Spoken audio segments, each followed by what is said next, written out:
নমস্কার, আমি ডক্টর অরুণিমা ঘোষ। আমি একজন সাইকিয়াট্রিস্ট এবং সেই সঙ্গে আমি একজন নতুন মা। আমার 10 দিন আগে সিজারিয়ান ডেলিভারি হয়েছে। আমি আজকে 10 দিন পোস্টপার্টাম। তো আমি আজকে আলোচনা করব পোস্টপার্টাম ব্লুজ নিয়ে। আমার চ্যানেলে আমি আগেও পোস্টপার্টাম ব্লুজ, পোস্টপার্টাম ডিপ্রেশন এবং পোস্টপার্টাম সাইকোসিস নিয়ে আলোচনা করেছি, কিন্তু সেই আলোচনাগুলো ছিল অনেকটাই থিওরিটিক্যাল এবং শুধুমাত্র একজন সাইকিয়াট্রিস্টের পয়েন্ট অফ ভিউ থেকে। আজকে আমি যে আলোচনাটা করছি সেটা শুধুমাত্র একজন সাইকিয়াট্রিস্টের পয়েন্ট অফ ভিউ থেকে নয়, সেই সঙ্গে নিজের ব্যক্তিগত কিছু অভিজ্ঞতা আমি নিশ্চয়ই শেয়ার করব। নিজের ব্যক্তিগত অভিজ্ঞতা হয়তো এই সময়টা সম্পর্কে আমাকে আরেকটু বেশি সচেতন করেছে, আরেকটু বেশি এনরিচ করেছে। সেই অভিজ্ঞতাগুলোও আপনাদের সাথে শেয়ার করব। তো পোস্টপার্টাম ব্লুজ কি হয়? পোস্টপার্টাম ব্লুজ হচ্ছে বাচ্চা জন্মানোর পর যে পোস্টপার্টাম পিরিয়ডটা হয়, সেই সময়টাতে নতুন মায়েদের একটা ইমোশনাল পরিবর্তন হয়, একটা ইমোশনাল টার্ময়েল চলতে থাকে। মানে অনেক রকমের মন খারাপ, কখনো মানসিক উদ্বেগ, অকারণে কান্নাকাটি করা, অকারণে একটু খিটখিটে হয়ে যাওয়া, অন্য মানুষের উপর রাগ দেখানো, মুড সুইংস হওয়া, এইগুলো দেখতে পাওয়া যায়। এবং এইগুলো কিন্তু 30 থেকে 75% মায়েদের ক্ষেত্রে নর্মালি দেখতে পাওয়া যায় এবং এটা নিজে থেকে ঠিকও হয়ে যায়। কেন হয়? এই সময়টাতে হরমোনাল একটা তারতম্য ঘটে। হঠাৎ করে যখন আপনার শরীরে হরমোনাল চেঞ্জেসগুলো হয়, তার একটা তারতম্য ঘটে। সেই সঙ্গে সঙ্গে এই সময় বাচ্চা জন্মানোর যে ধকলটা সেটা থাকে।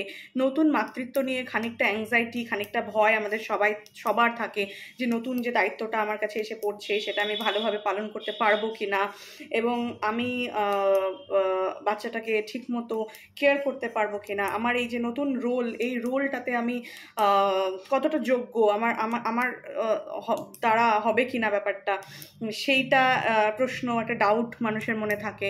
সেই সাথে সাথে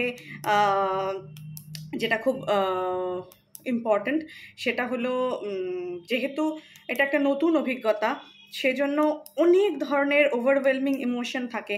তার মধ্যে ভালো ইমোশনস থাকে, কিছু অ্যাংজাইটি, টেনশন থাকে, বাট এটা কিন্তু নর্মাল। ঠিক আছে? প্রথম যে জিনিসটা বলবো, এটাকে নর্মাল হিসেবে অ্যাকসেপ্ট করতে হবে এবং বাড়ির লোককেও এটাকে নর্মাল হিসেবে অ্যাকসেপ্ট করতে হবে। যেটা হয়, প্রথম জাজমেন্টটা যেটা আসে সেটা হলো, এরকম একটা শুভ ব্যাপার হয়েছে, তোমার বাচ্চা হয়েছে, তাহলে তুমি কান্নাকাটি করছো কেন? কান্নাকাটি করাটা খুব অশুভ, বাচ্চাকে কোলে নিয়ে কেঁদো না, বাচ্চার জন্য অশুভ, ইত্যাদি ইত্যাদি বিভিন্ন কথাবার্তা কিন্তু এই সময়টাতে শোনা যায়। কিন্তু এটা বাড়ির লোককেও বুঝতে হবে এবং আপনাকেও বুঝতে হবে যে এই বিষয়টা কমপ্লিটলি নর্মাল। কান্না কিন্তু শুধুমাত্র একটা নেগেটিভ ইমোশন নয়, এবং কান্নাকাটি কিন্তু একটা ইমোশন প্রসেস করার বা ইমোশন এক্সপ্রেস করলে তবেই কিন্তু, ইমোশন এক্সপ্রেস করাটা কিন্তু কোনো খারাপ জিনিস নয়। ঠিক আছে?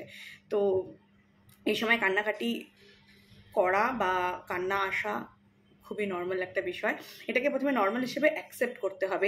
এটার জন্য কোনো গিল্ট যাতে আমাদের মধ্যে না থাকে যে আমরা একজন খারাপ মা হয়ে যাচ্ছি, বা আমার মধ্যে কোনো অপরাধ বোধ যেন তৈরি না হয়।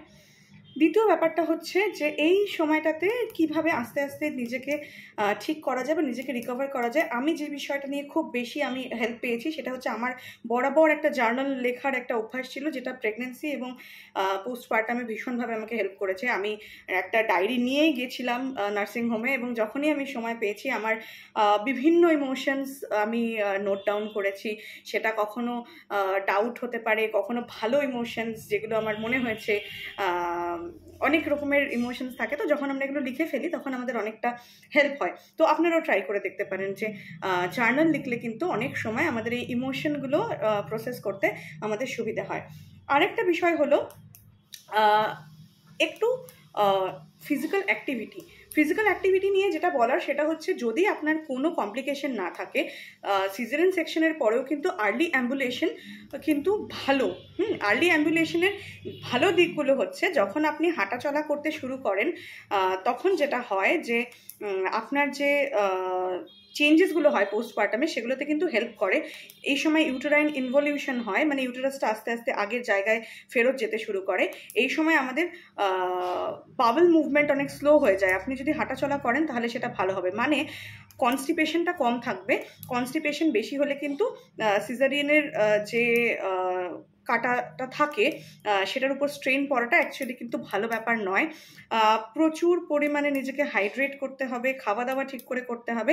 সেই সঙ্গে যদি আপনি ওয়াক করেন বা এক্সারসাইজ করেন তাহলে কিন্তু সব দিক থেকে আপনার জন্য ভালো। এবং নিজের শরীর বুঝে অবশ্যই, যদি আপনার কোনো কন্ট্রাইন্ডিকেশন না থাকে তাহলে কিন্তু আপনি হাঁটা চলা এবং অ্যাক্টিভিটি মধ্যে থাকতে পারেন, যোগা করতে পারেন, ব্রিদিং এক্সারসাইজ করতে পারেন রিল্যাক্সেশনের জন্য। এইগুলো কিন্তু আপনাকে এই সময়টাতে অনেকটা হেল্প করবে।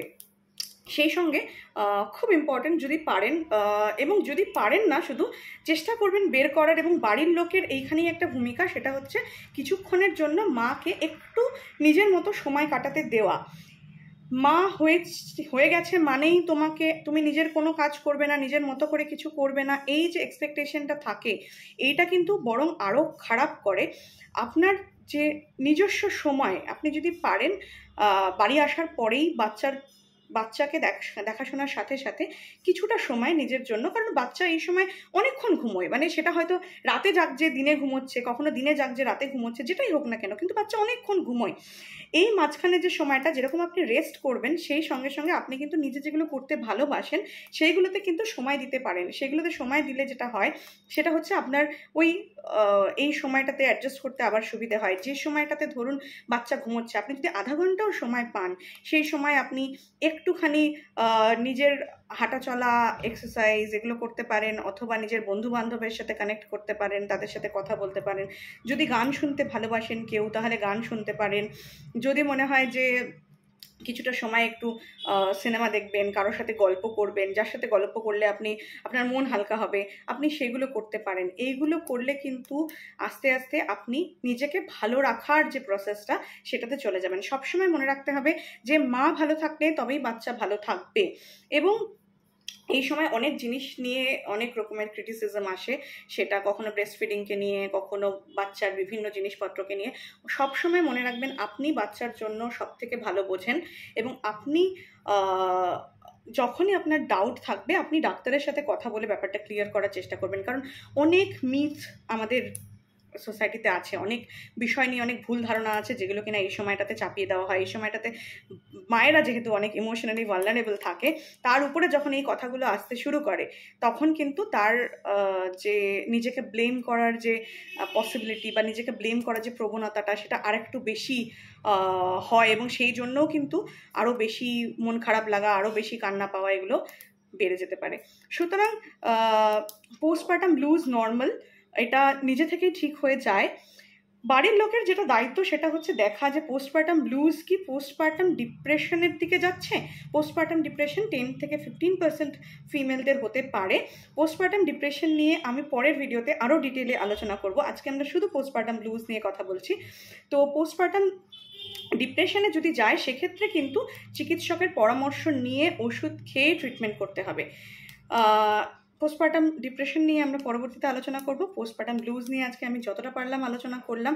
যদি আপনাদের কারোর, এই যারা নতুন মা হতে চলেছেন বা যারা আমার মতো পোস্টপার্টাম ফেজে আছেন, যদি কারোর একটুও হেল্প হয় এই ভিডিওটা দেখে, তাহলে আমার খুব ভালো লাগবে। কারণ পোস্টপার্টাম ফেজটা অ্যাকচুয়ালি ডিফিকাল্ট, এবং একজন আরেকজনকে যদি আমরা সাপোর্ট করি এই সময়টাতে, তাহলে আমাদের পোস্টপার্টাম এক্সপিরিয়েন্সটা হয়তো অনেক ইজি হতে পারে। সুতরাং সবাই ভালো থাকবেন। নমস্কার।